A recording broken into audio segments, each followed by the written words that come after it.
I just want to, first of all, I want to thank Matt and Stephanie, who were making their backyard available until it got really, and Matthew and Lucy, who are our official hosts today, and I'm so appreciative of them.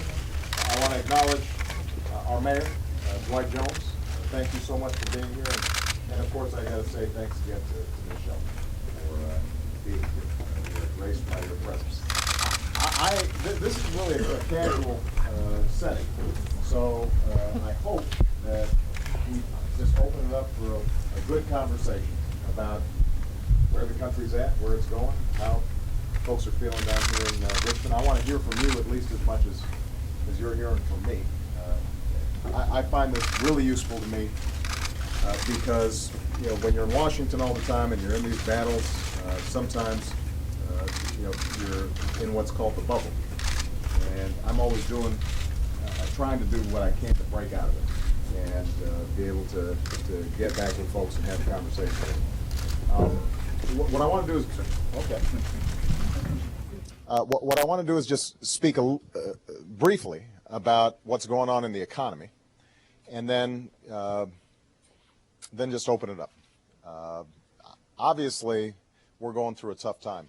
And these last 2 years have been as tough as any that we've seen in most of our lifetimes, except for Michelle. Because the truth is that the financial crisis that we experienced was the worst since the Great Depression.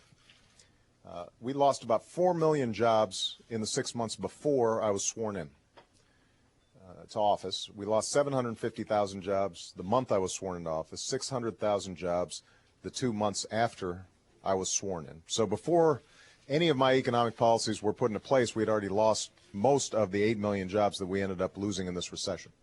And my first job was to make sure that the banking system did not completely collapse and to make sure that we didn't dip into a second depression.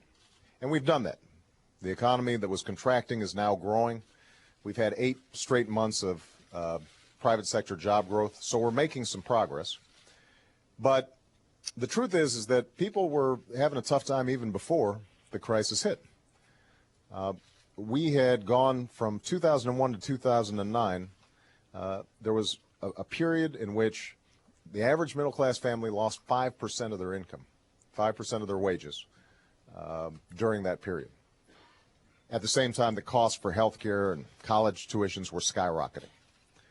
It was the slowest period of job growth since World War II, from 2001 to 2009. So middle-class families were generally having a very difficult time even before the crisis hit. And obviously the crisis just made things worse. And this is all at a time when we've got increased global competition. I mean, you've got countries like China and India and Brazil that are really moving. They're educating their kids much more aggressively than they ever were. They are exporting much more than they ever were. And so we're having to compete at levels that we didn't have to compete before. And so part of the reason I ran for president was because I felt it was very important for us to start grappling with some long-standing issues that we'd been putting off for way too long. We had to stop a healthcare system that was broken from bankrupting families and businesses and the federal government. So we initiated health reform so that we could start getting a better bang for our health care dollar. And it's estimated that we'll end up saving over $1 trillion because we make the system more efficient over time, even though we're going to be insuring more people. We had to re-regulate the financial system so we never have a situation where we've got taxpayer bailouts again. And so we passed financial regulatory reform. We had to transform our education system. And one of the things I'm most proud of, although it hasn't gotten some of the fanfare that some of these other issues have gotten, is we've initiated reforms across the country through a program called Race to the Top, where we're encouraging states to reform how they do business, emphasizing more math, emphasizing more science, making sure that we've got the very best teachers in the classroom, making sure that we're focusing on low-performing schools, because it's unacceptable where you've got schools in which a third of the kids or half of the kids drop out, and even the kids who graduate aren't graduating at grade level. We used to be at the top in terms of math and science performance. Now our kids typically rank around 21st in science and 25th in math. And that's just not acceptable. We used to have the highest proportion of college graduates in the country. Now we rank around 12th. And that's going to affect how we can compete long term. So part of what we did was to shift tens of billions of dollars that were going to subsidies to financial services groups in the direct student loan program, give those dollars directly to students, and we've got millions more students who are now getting grants and cheaper student loans. Now, the other thing that we had to do is we had to confront all these problems, a financial crisis, people losing their jobs, small businesses not getting the financing they need to open or expand their businesses. We had to all do this in the context of a really bad budget. You know, when Bill Clinton left office, we had a record surplus. We hadn't had a surplus since World War II. And suddenly, by the time I took office, we had a $1.3 trillion deficit. And this was a direct result of some policies that thought only about the present and didn't think about the future. So we had tax cuts mostly for millionaires and billionaires in 2001 and 2003 that weren't paid for, and there weren't the cuts to go with it. So that ballooned the deficit. Then we had two wars that weren't paid for. That further ballooned the deficit. We had a prescription drug plan that was put into place that cost about $800 billion. That wasn't paid for. So you add all those things up. By the time I got into office, we already had a $1.3 trillion deficit, and we had exploded the national debt. So one of the challenges now that I've got, having stabilized the economy, but we still need it to grow, we still need small businesses to get help, we still have to help people find work, we want to invest in research and development and technology. We've got to do all that, but we've also got to think, how are we going to get our budget under control over the long term? And I was amused as I was driving in, there were some signs there that said, cut spending, which, sounds plausible. And I know your congressman here, I think, has strong ideas about what he says he wants to do. Last week, the Republicans put forward what they called a pledge to America, which purported to say we're going to cut your taxes and we're also going to control spending, and we're going to somehow balance the budget. But when you actually looked at the numbers, it was hard to figure out how they all added up. Now, I'm not a math teacher, but I know a little bit about math. They're proposing about $4 trillion worth of tax cuts.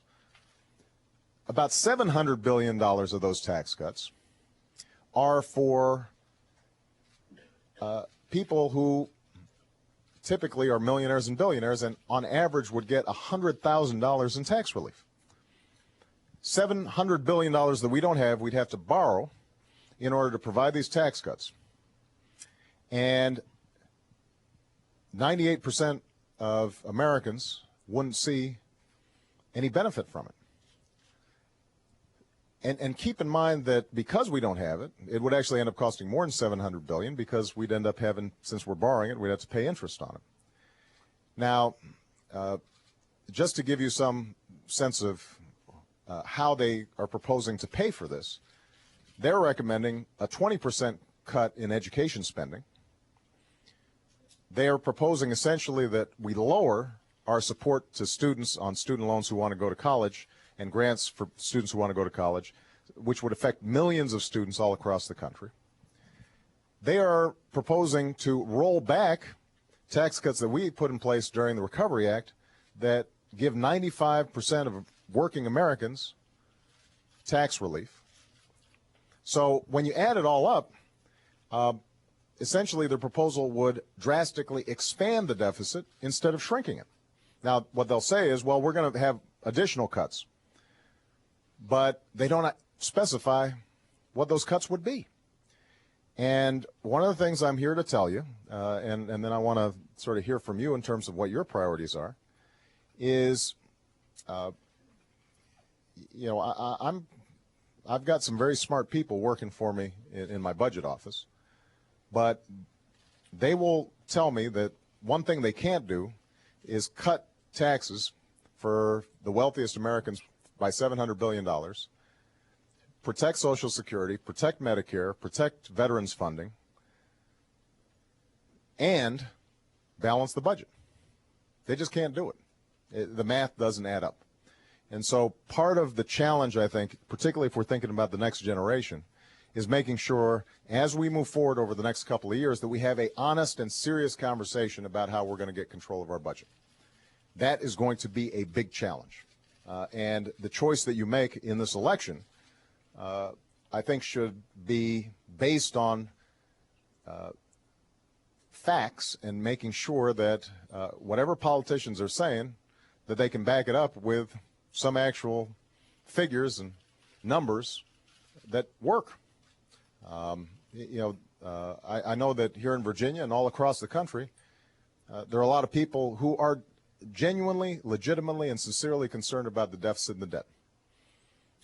And no matter how much I say to them, well, this really has to do with problems that we inherited, it's not because of the emergency measures we took last year, their attitude is, okay, but it's still your job to solve it. And I think that's a legitimate point of view.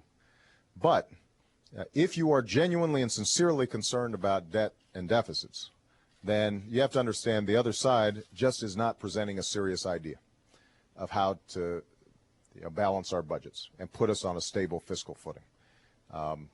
What they're selling is the same thing that they sold back in 2000 and 2001, which is you could slash taxes, including for the wealthiest Americans, and somehow that's not going to affect anything. And that's just not how it works. It's not how it works in your household. All right? So it's not going to work for the country either.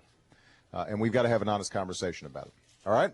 So with that, I know it's a little warm in here, but, if anybody wants to pull out their fans, feel free. If gentlemen want to take off their jackets, I'm sure nobody will mind. And let's just open it up for questions and comments. And as I said, it doesn't have to be a question. You can give me a suggestion. If you've got good ideas, I need to hear them. And we'll start with this gentleman. Please introduce yourself. Thanks, Mr. President. My name is Tom Roback, and I manage a small business. We serve ESOP companies, hundreds of ESOP companies, and I've just found it extraordinary in visiting many of these ESOP companies with the culture that they've developed and the productivity and competitiveness, and it's a good model for keeping jobs here in the U.S. You want to just explain to everybody what ESOPs are? These are employee-owned businesses. I just want to make sure everybody understands. Exactly.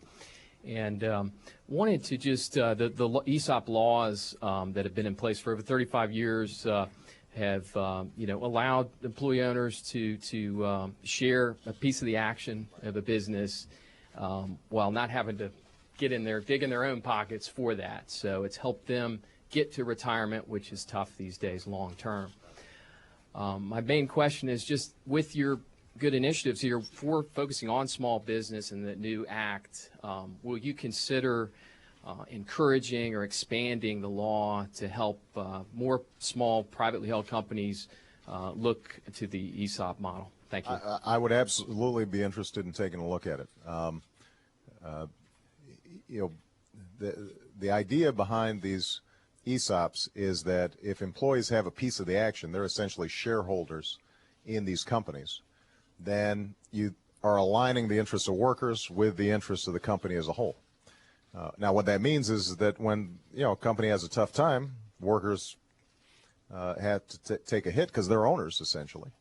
On the other hand, when things are going well, they're getting a share of the profits. And so theoretically, at least, it's something that can help grow companies because the workers feel like they're working for themselves and they're putting more of themselves into their job each and every day.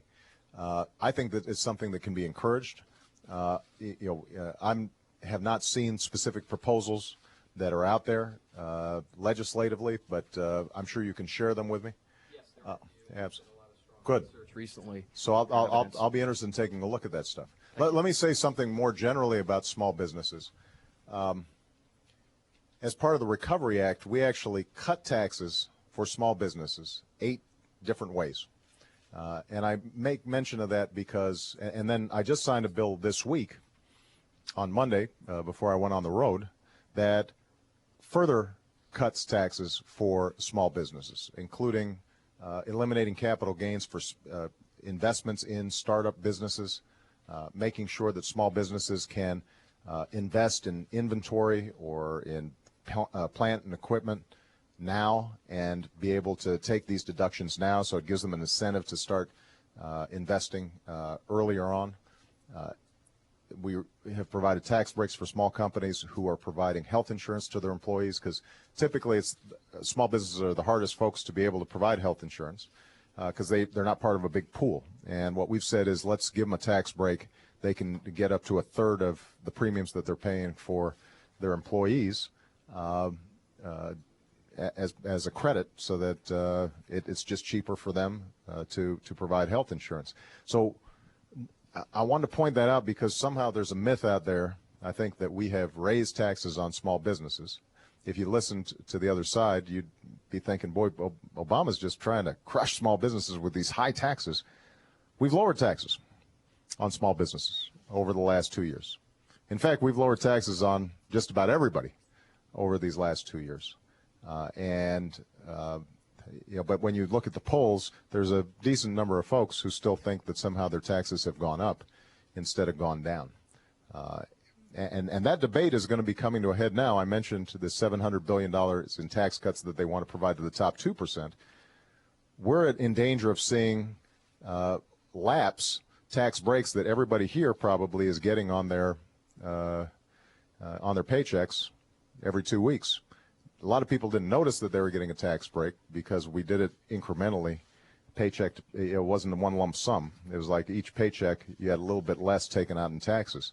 That's going to lapse if we don't renew it, and the Republicans are proposing to eliminate it. So this is an example of where we've got to know what the facts are in order to make sure that the broadest base of people are getting the broadest base of help. Okay. Yes, sir. President Obama, my name is Dan Ream. I'm a librarian at Virginia Commonwealth University here in Richmond, the state's largest public university. We love libraries. Thank you. Yeah, absolutely. Libraries love the love. VCU, where I work, has benefited tremendously from your stimulus program. In fact, there are countless librarians, faculty, and staff members there who have their jobs today thanks to the stimulus program. So thank you for that. Thank you. It's very important to us. Appreciate it. My son, by the way, is a student at Davidson College. He is a swim coach here at the Southampton swim team, and he is in Madrid today. And he said, this is the most exciting thing that's ever happened on my street, and I'm out of the country.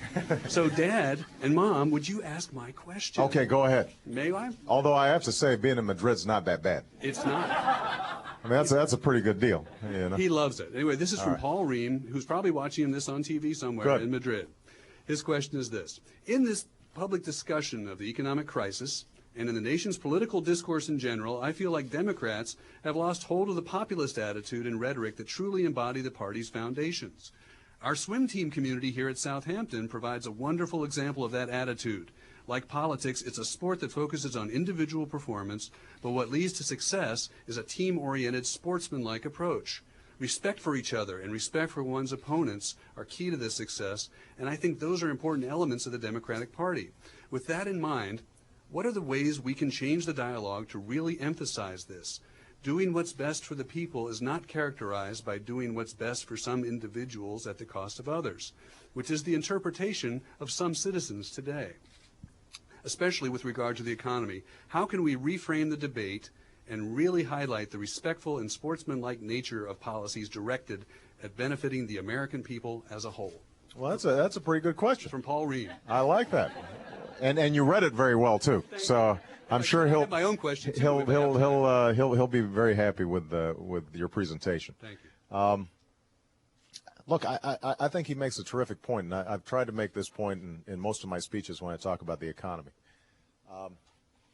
Part of what makes America the greatest country on earth, and what has made our economy the envy of the world for the last 100 years, is that we combine this incredible sense of individual freedom and entrepreneurship and the profit motive and dynamic capitalism, so that If you've got a good idea, if you want to start a whitewater rafting company, or you want to open a new restaurant because you've got this great recipe, you can do it, and you don't have to go through a lot of bureaucracy, and you don't have to pay a bribe, and that is the wellspring of our wealth and how well we do. Now, at the same time, part of what our strength has been is what we do in concert, in common, just like a team. Dwight Eisenhower built the interstate highway system. Nobody individually could build a highway system. So we pool our resources together to build the highway system, and that then provides opportunity and a platform for businesses to grow and prosper. The internet was a direct result of a investment in research and science through the government that created the initial platforms that evolved into the internet. And now there are all kinds of internet companies that are starting, and you got Facebook, and a lot of wealth has been generated, a lot of jobs have been created, but those individual initiatives couldn't have happened if we hadn't made that initial investment through our government in the research and development, because there was no sure thing. It wasn't like there was money to be made tooling around with these computers trying to figure out how to communicate with each other more efficiently. Clean energy is a good example as we move forward. Right now, all of us would benefit if we had a cleaner, more efficient energy policy in this country. But nobody individually has that much incentive to do it. The oil companies, they've got tons of money, but they're making tons of money by selling oil, and the more oil they sell, the better off they're going to be. So they're not making huge investments in solar or wind or biodiesel. A lot of people, I think, would benefit from retrofitting their homes or their buildings or hospitals. But it turns out that even though they'll recoup their money, they might not be able to afford up front to make the investment without some help, and so they don't do it, which means that we probably use 30% more energy because we've got buildings that are poorly insulated or poorly designed. And it would make sense for us to help small businesses and individuals make that investment. If we gave them some loans on the front end, then all of us would benefit, and individually each of us would benefit. But the point is that Abraham Lincoln, the first Republican president, I think had it right. He basically said we should never do things for people that they can do for themselves. But government's role is to do what people can't do better by themselves, whether it's our collective defense, whether it's our firefighters, whether it's our libraries, whether it is our infrastructure or investments in research and development. And I think that that's part of what the choice we're making in this election and over the next several years is going to be. Are we still able to make those decisions together about how to move the country forward? Or are we each going to just be looking out for ourselves, in which case what's going to happen is that if you've got enough money that you can afford to live in a gated community, then you don't have to worry about police. If you can afford to have private schools, then you don't have to worry about public schools. But over time, what happens is, as a group, we're going to get poorer, even though some people do very well. All right? Thank you. Thank you. Yeah. Hello, Mr. President. My name is Devin Wilder, and I'm a teacher at Albert Hill Middle. What do you teach? I teach civics. I teach 8th graders. This is a good thing. You'll be able to tell your class tomorrow that you. Yes, actually, I have some questions. Oh, that no. I would love to give to you all right. from my students. I will try to respond some of them. Okay. Especially if you can send a picture and some autographs to Okay. All right. Sounds good. I'm from an education family. My mother's a teacher. My husband's a teacher, also for the city at Thomas Jefferson High School, and I'm a mother of 3. And the main focus has been on the middle class and the poor. But what about working class families that seem to be on the fringe, not able to get a lot of these incentives and other programs of help? Child care is a major issue. Education for our children. Proper nutrition, being able to afford proper food is an issue for working families. What is the government going to do for that? And then I also have another question if I could ask about the education reforms that you're going to do. A lot of my students are concerned about those education reforms, and they would like some explanations about how is an extended day and how is going to school for an extra month going to make them more competitive in the global world. Well, let me take the second question first, because I want to be clear. I haven't passed a law that everybody's got to go to school for an extra month. I was asked about this on the Today Show, and I made the observation, which is absolutely true, that most of our competitors, most other advanced countries, have their kids go to school about a month longer every year than we do. The 3-month summer is a direct result of public schools having been started when most of us still lived on farms. And so you took 3 months off because you had to help on the harvest. But there's nothing, written in stone that says we've got to have the organization of the school year the way we have it. There is a law that studies show that kids lose something during that 3-month period. Poorer kids lose more during that 3-month period because they may not have as many books at home, supplemental activities. They may not be going to the museum or on field trips during the summer. And so they tend to lose more of what they've learned. And that's part of what contributes probably to the achievement gap and them falling behind. So I think it's important for states to look at what they're doing and finding ways that potentially kids don't lose ground compared to kids in China or South Korea or other parts of the country. Now, it's going to cost some money if we decide to make the school year longer, because teachers and custodial workers, that means that they're working even longer than they're already working, and so we'd have to make some choices budgetarily. Keep in mind, though, that this is why the choice in this election is so important. I'll give you an example. During just a couple of months ago, we had a debate in the House of Representatives. The Democrats decided to, because they were worried about states laying off teachers, decided to close a corporate tax loophole that actually incentivized investment overseas instead of investment here in the United States. So they decided to close one of these loopholes, and that saved enough money to send several billions of dollars to the states so that they could keep their workforce intact.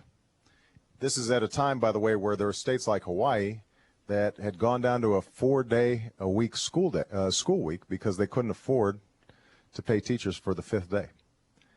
Now, I promise you, we can't compete against other countries if our kids are going to school 4 days a week.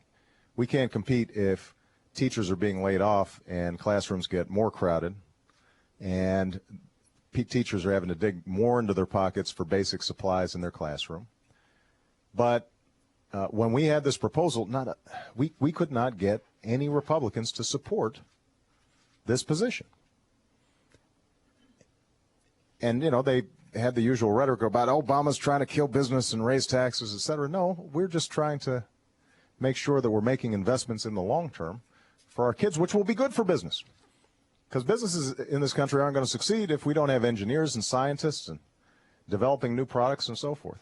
So I don't want to lose the votes of all your kids by saying that they need to be in school another month. I do think that we have to have a debate state by state and local school districts about making sure what we can do to ensure our kids keep up.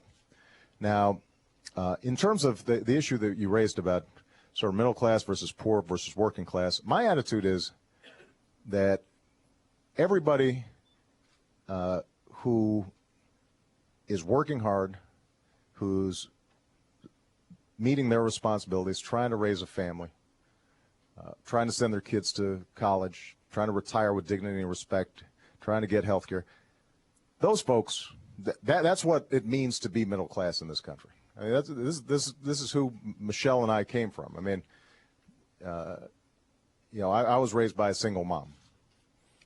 I lived most of my formative years in an apartment that probably was smaller than this room right here.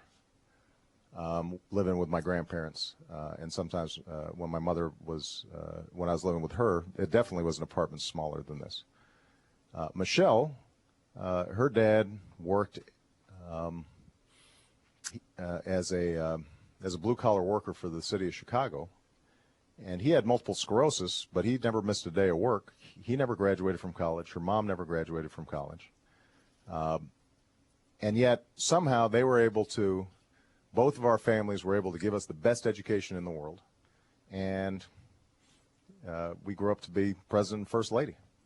Now, that's what the American dream's about. So I don't make a distinction between middle class, working class, poor folks who are trying to get into the middle class. As long as you're working hard at trying to meet your responsibilities, trying to better yourself and your family, that's what the American dream's about. All the policies that we put in place have been designed to help those folks.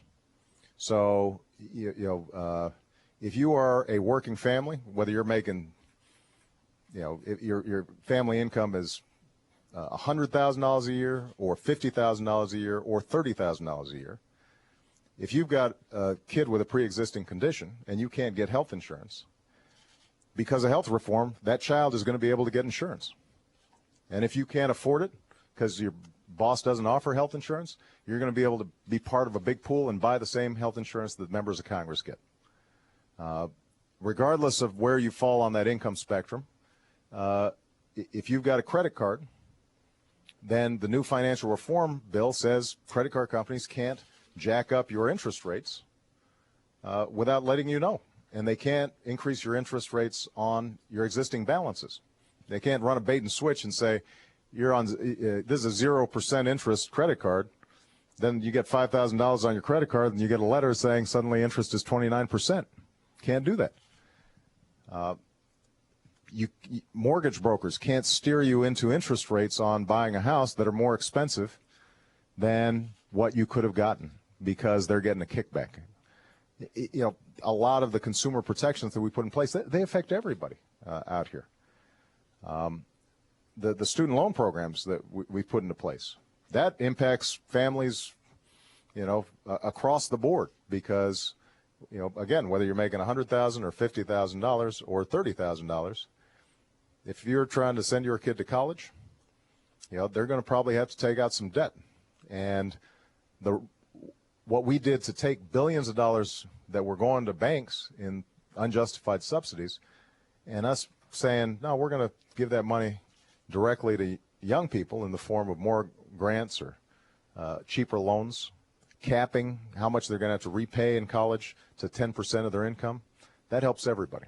So I think that what will make our economy grow is if this beating heart of our economy, the middle-class folks who are working hard, pushing to improve their lot in life, if they're given some hands up to help them get to where they want to go, then I think our economy as a whole will do well.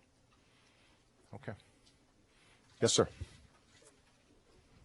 I'd like to ask you about a local and regional issue. The James River that runs through Richmond here and the Chesapeake Bay and to which it goes. The Perrys depend on the James River to make a living with their outfitting company. Your EPA has very thankfully initiated a wonderful effort to finally clean up all the waters that enter the Chesapeake Bay. However, our state government is resisting playing its part, whereas going ahead with this cleanup would create thousands of private sector jobs, as well as the benefits from clean water and better fish. They're saying that we can't afford to do this in this economy, when actually doing it would be the kind of thing that would help the economy and our waters recover. Do you have anything to say about that? Well, I agree with you, and I'll pass on your suggestions to Mr. McDonald. Because, look, the point you make, I think, is important, sort of a general point, which is, for a long time, we tended to think of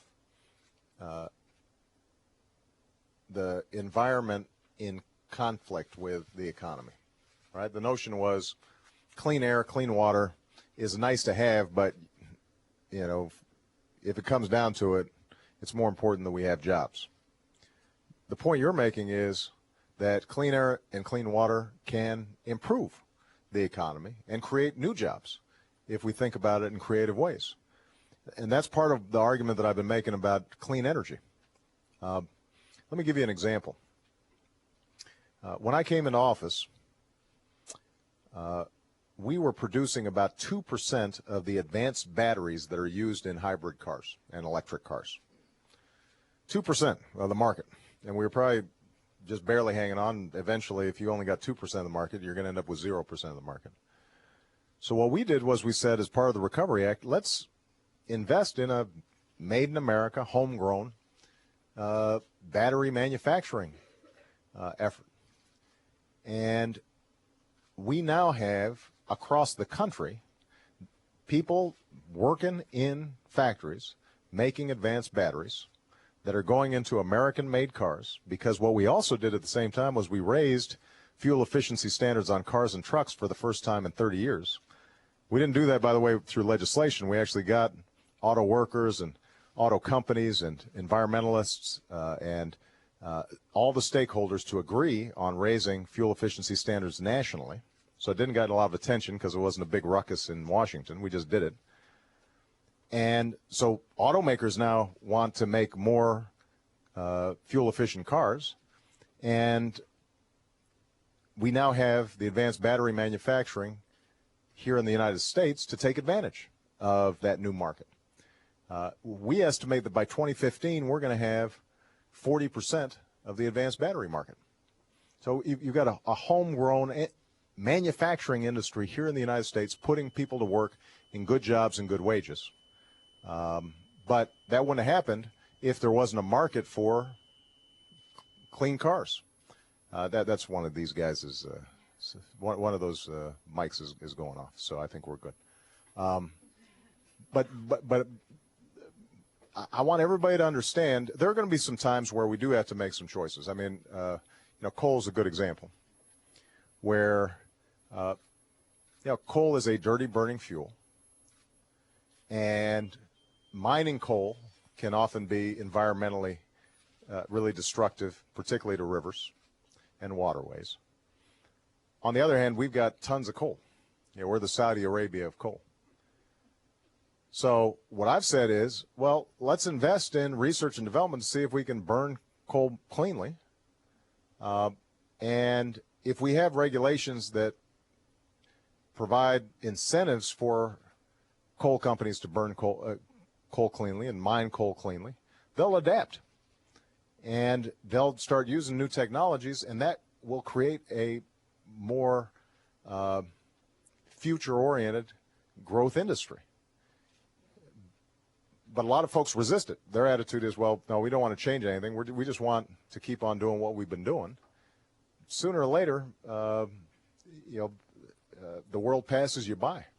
China, India, Japan, all these countries are all thinking about new ways to find clean energy. And if we're not the ones who get there first in terms of figuring this stuff out, then they're the ones who are going to get the jobs of the future. And I don't want them to get those jobs. I want us to have those jobs right here in the United States. So, yes, sir. My name is Bob Bedell, and I'm retired. Here, Bob, why don't you grab Mike, although you got a good, strong voice. I had one question for you regarding interest rates. Federal government's current policy seems to be to keep interest rates at a historical low level. The impact this has on retired seniors is the loss of income they receive on interest on CDs and IRAs. When do you see this policy changing so rates can get back to more normal levels? Well, first of all, I just want to make clear the administration doesn't make decisions on interest rates. The Federal Reserve makes decision on interest rates, and so they really are an independent agency. I have to be very careful when I have a conversation with Ben Bernanke, the head of the Federal Reserve. I can talk generally about the economy, but I can't tell him lower or jack up interest rates. So I want to make that clear. But your general point, I think, is an important one. Interest rates are at a historic low because that was part of the way to avoid us tipping into a depression. By keeping interest rates very low, that meant that businesses that had seen consumer demand really shrink were still able to service their debt and to keep their doors open. And so it was the right thing to do to keep interest rates low. You are absolutely right that that does have an adverse impact on savers, and particularly seniors on fixed incomes, because they're not getting as much of a return on their savings. The flip side of it is, though, is that inflation's also at a historic low. And so in terms of actual purchasing power, inflation is still low enough that savers are not losing a whole lot of money. They're just not seeing sort of the compounded interest expand their nest egg like it once did. I think that you will see a return to higher, more normal interest rates when the economy gets stronger. You naturally start seeing more inflation than you're currently seeing. And when that happens, that will, I think, change the position of the Federal Reserve Bank. But as I said, this is not. This is one of those areas. The president's got a lot of power, a lot of juice. This is not one area where he's got juice. What about the over 70.5 mandatory deduction, or you have to take from your savings, IRA savings? Last year you changed it. We didn't have to do it. Yeah, we did that temporarily as part of an effort because we understood that people were really going through a tough time and might have to dip into savings. We wanted to make sure they weren't penalized for it. Well, we're still doing that. Yeah, well, things don't always get through Congress the way you want them. Okay. But we're going to be working on this.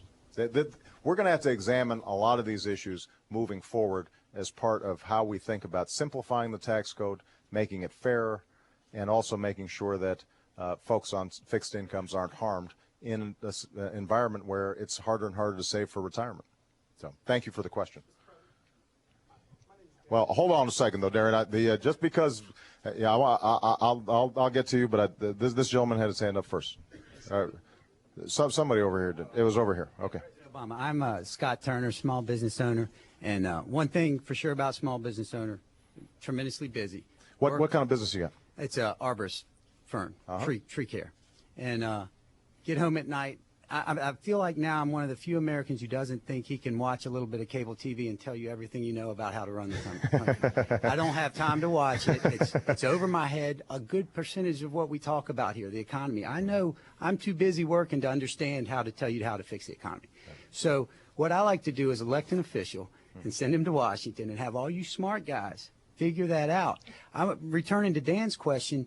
That we didn't get all the way through, and a young person can recognize it, and I certainly recognize it trying to build team in small business. Right. What is there hope for us returning to civility in our discourse, to healthy legislative process, to something that I can trust, so as I strap on the boots again tomorrow morning, I know you guys got it under control, because I'm not smart enough to fix it. I'd love to send you guys to Washington and have you do it, and it's hard to have that faith right now. Well, look, first of all, I think you give everybody too much credit when you say everybody in Washington's smart guys.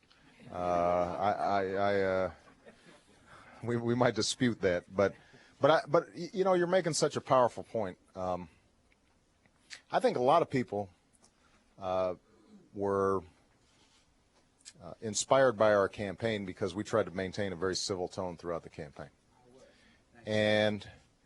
And part of my agenda was changing Washington. Right? I mean, I came into national notice when I made a speech in Boston talking about there aren't red states and blue states, there's the United States of America. I believe that so profoundly. I will tell you that changing the culture in Washington is very hard. And I've seen it these last 2 years. Because I think that folks in Washington tend to think about how to stay in power more than they think about how to solve problems. Now, if you look at what happened over the course of these last 2 years, and look, I'm sure I made some mistakes, but essentially what happened was the other side made a calculated decision. They said, you know what, we really got beat in 2008 bad. The economy is a mess. It's probably going to take us a while to dig our way out of it. We've got two choices. One choice would be to cooperate with the president and work with him to kind of solve these problems. In which case, if things don't work, we get to share the blame. And if things do work, he gets all the credit, and he'll stay in power. So just from a pure political calculation, they said, we're better off just saying no to everything, blocking everything. If things don't work, then Obama will get all the blame. And if things get a little bit better, we won't be any worse off than we would have been. I mean, that I think was the political calculation. Now, I have to give him credit that from just a raw political point of view, it's been a pretty successful strategy, right? Because right now, people are frustrated. All the good feeling that we had coming into the campaign's dissipated. Everybody's thinking to themselves, well, gosh, you know, we sent Obama out up there. We thought the tone would change. Folks are arguing just as much as they were before. So we've kind of lost hope, and we're a little discouraged. And that means a lot of the people who were supporting me may stay, you know, are talking about maybe just staying home in the election. And meanwhile, the other side's all ginned up. We can take power back. I think that the only way this is going to change is if the same folks who supported me in 2008, not just Democrats, but independents and Republicans who want to see the country move forward, if they don't sit on the sidelines, they don't give up, you don't give up, but you say, I'm going to keep on looking for folks who are trying to offer serious solutions to problems. And, you know, we don't expect our elected officials to be perfect, but we do expect them to be honest and real with us about what, you know, what we're going to do about education, or what we're going to do about energy, or what we're going to do about this problem or that problem. And I've just got to assume that if people more and more insist and demand on that kind of attitude and are willing to punish folks when they go over the top, whether it's on the left or the right, in being not so civil, that eventually politicians adapt because they start saying to themselves, well, you know what, this is what voters want. Now, there's one last aspect of this that makes it tough, and that is the media's gotten very splintered. So what happens is, you know, these cable shows and these talk show hosts, and a lot of them have figured out the more controversial I can be.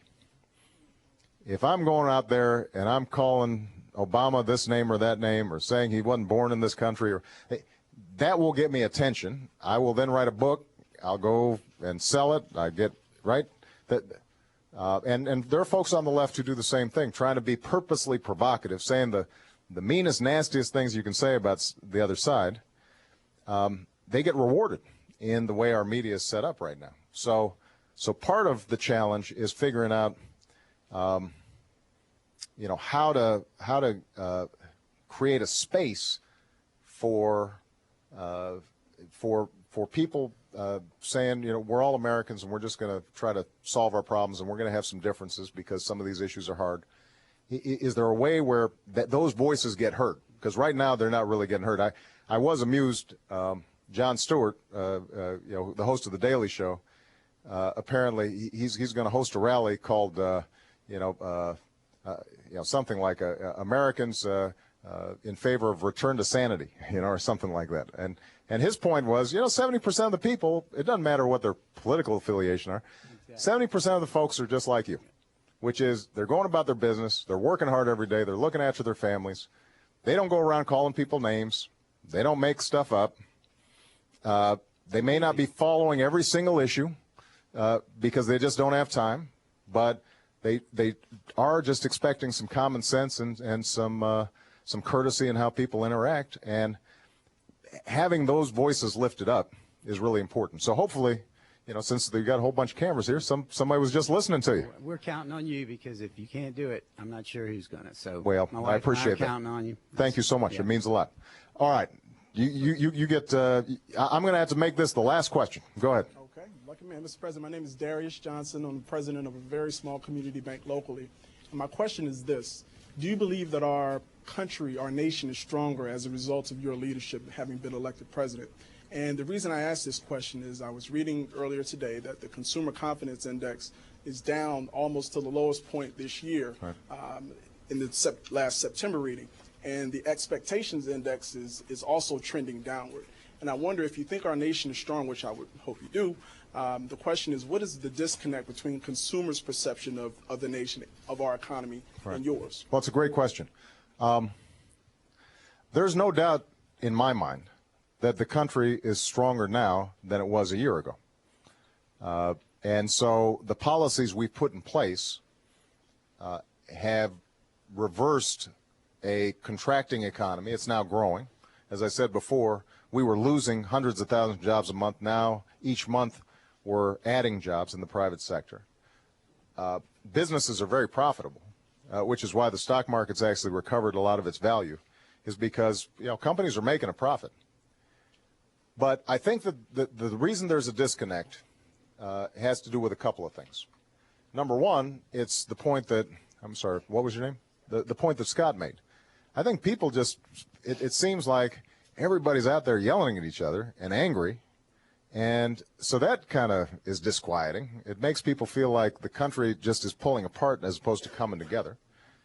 And then that adds to an atmosphere, of, remember I talked about, energy efficient buildings. We got to, so I think that's part of it. But obviously the most important part of it is just that people are still hurting economically. Even though things have gotten modestly better, you've still got millions of people out there who are out of a job. You've still got hundreds of thousands of folks out there who are losing their homes. Now, I hear from them every day. In settings like this, I hear from, because I get letters every night from folks who are asking me, why aren't we seeing faster progress in terms of the economy picking up? And so, this has been now this was the longest recession and the deepest recession by far that we've experienced since the Great Depression. Basically, unless you were of age during the Great Depression, folks have never seen anything like this. So understandably, people are nervous. And I think those two things combine, because if you don't have confidence that the country can pull together, and you know that the problems are hard to solve, and you know that we've got competition from China and Japan, India and Brazil and Europe, then you start thinking, well, maybe, we're not going to be the same land of opportunity 20 years from now or 30 years from now as we were. And I think even people who are doing okay right now are anxious about the future of the country. And I guess my response then to people is to say, look, in our own individual lives, each of us go through times where it feels like we get some bad breaks, or we make some mistakes. Something happens in our life where we're kind of in a hole.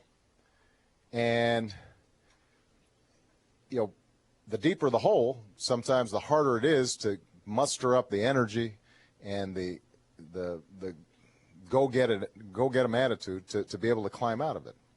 But if you persist, at least I've found in my life, and I'm sure everybody here has found in their lives, if you persist, if you stay with it, if you have a positive attitude that doesn't ignore problems, but says, I can solve these problems as long as I apply myself, and if something doesn't work, I don't brood on the fact that it doesn't work. I'm going to try something different, but I'm just going to keep my eye on a better future, that eventually you get out of the hole.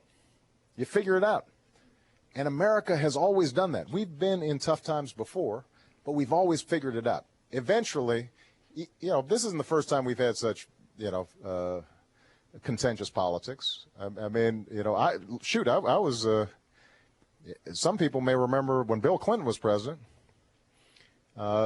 folks were going nuts, calling him names and Hillary names, and frankly, when Ronald Reagan was president, the first couple of years, the economy went through a very tough time. And even though now everybody remembers him as a great communicator, at the time, everybody was saying, "Oh, the country's falling apart." We had inflation and high unemployment, but we got our way. We found our way through it. And I think we'll find our way through this as well. We're just going to have to be persistent. And the one thing, I think everybody has to admit about me, even my detractors, is I'm stubborn. I stay with it. And I'm not going to lose heart about this country, because I know what this country has given to me in my own life. This is the only country in the world where somebody born in my circumstances could stand before you as the President of the United States, or as the President of their country. There's no other country that can provide that kind of opportunity. And if that was true for me, that's going to be true for the next generation. But we're just going to have to keep on pushing. So, and being with families like all of yours gives me great confidence in the future. So, thank you very much, everybody. Appreciate it.